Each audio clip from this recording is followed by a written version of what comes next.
Hi hello welcome back to family treasures. അപ്പോൾ ഇന്നൊരു അടിപൊളി ചായയുടെ റെസിപ്പി ആയിട്ടാണ് ഞാൻ വന്നിരിക്കുന്നത്. നമുക്കെല്ലാവർക്കും ചായ ഉണ്ടാക്കാൻ അറിയാം, എങ്കിലും കുറച്ച് വ്യത്യസ്തമായ ഒരു ചായ നമുക്കൊന്ന് ഉണ്ടാക്കിയാലോ. അപ്പം ഒരു വെറൈറ്റി ആയിട്ട് നിങ്ങൾ ആരും പലപ്പോഴും ചിന്തിക്കാത്ത രീതിയിലുള്ള ഒരു ചായ റെസിപ്പിയാണിത്.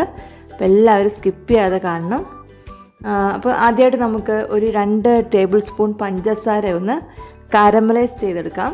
ഒരു ചുവട് കട്ടിയുള്ള പാത്രത്തിൽ ഗ്യാസ് സ്റ്റൗ സിമ്മിൽ വെച്ചിട്ട് വേണം നമുക്കിത് ഒന്ന് കാരമലൈസ് ചെയ്യാൻ വേണ്ടിയിട്ട്. ഒരു ചെറുതായിട്ട് കളറ് മാറുമ്പോൾ തന്നെ നമുക്ക് ഇതിലേക്ക് വെള്ളം ഒഴിച്ചു കൊടുക്കാം. ആവശ്യത്തിന് വെള്ളം, ഞാനിവിടെ 1.5 ഗ്ലാസ് വെള്ളമാണ് ഒഴിച്ചു കൊടുക്കുന്നത്. അതുപോലെ നമുക്ക് ആദ്യം ഒന്ന് കട്ടയായിട്ടൊക്കെ തോന്നാം, പക്ഷേ അതൊന്ന് തിളയ്ക്കുമ്പോഴത്തേക്കും കട്ടയൊക്കെ മാറിക്കിട്ടും. 2 ടീസ്പൂൺ ചായപ്പൊടിയും ചേർക്കുന്നുണ്ട്.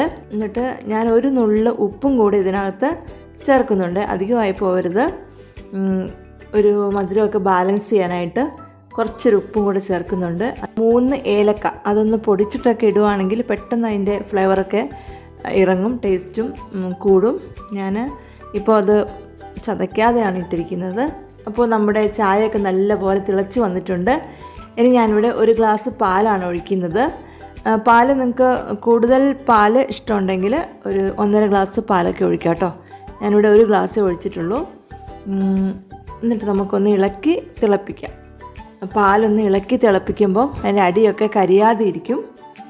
അപ്പോൾ ഒന്ന് ഇളക്കി തിളപ്പിച്ചെടുക്കാം നമുക്ക്. ഇപ്പം നമുക്ക് ഈ ഒരു സമയത്ത് മധുരം ഉണ്ടോ എന്ന് നോക്കാം. എന്നിട്ട് നമുക്ക് ആവശ്യാനുസരണം ചേർത്ത് കൊടുക്കാം. ഞാനൊരു ടീസ്പൂൺ മധുരവും കൂടെ ചേർത്ത് കൊടുക്കുന്നുണ്ട്. നമ്മുടെ ചായ ഇവിടെ നന്നായിട്ട് തിളച്ച് വന്നിട്ടുണ്ട് കേട്ടോ. നല്ലപോലെ തിളച്ച് വന്നു കഴിയുമ്പോൾ നമുക്ക് ഒന്ന് മൂടി വെക്കാം. അതുപോലെ തന്നെ സ്റ്റൗ ഓഫ് ആക്കുകയും ചെയ്യും. അപ്പോഴേക്കും ആ ചായപ്പൊടി നല്ലപോലെ താഴ്ന്ന് കിട്ടും. അതുപോലെ 2-3 പ്രാവശ്യം നമ്മൾ പാത്രത്തിലേക്ക് ഒഴിച്ചാൽ തന്നെ ഒട്ടും ചായപ്പൊടി മുകളിൽ വരത്തില്ല, കാരണം നല്ലപോലെ തിളച്ചിട്ടുണ്ട്. അപ്പോൾ അതിൻ്റെ കടുപ്പമൊക്കെ നല്ലപോലെ ഇറങ്ങാനായിട്ട് ഇങ്ങനെ ചായപ്പൊടി അരിച്ച് മാറ്റാതെ നല്ലപോലെ ഒന്ന് അങ്ങോട്ടും ഇങ്ങോട്ടും ഒഴിക്കുമ്പോഴേക്കും നല്ല കടുപ്പത്തിൽ കിട്ടും. വളരെ ടേസ്റ്റിയായ ചായയാണ്. എല്ലാവരും ട്രൈ ചെയ്ത് നോക്കണം. നിങ്ങളുടെ അഭിപ്രായങ്ങളും നിർദ്ദേശങ്ങളും അറിയിക്കണം. Okay, bye, thank U.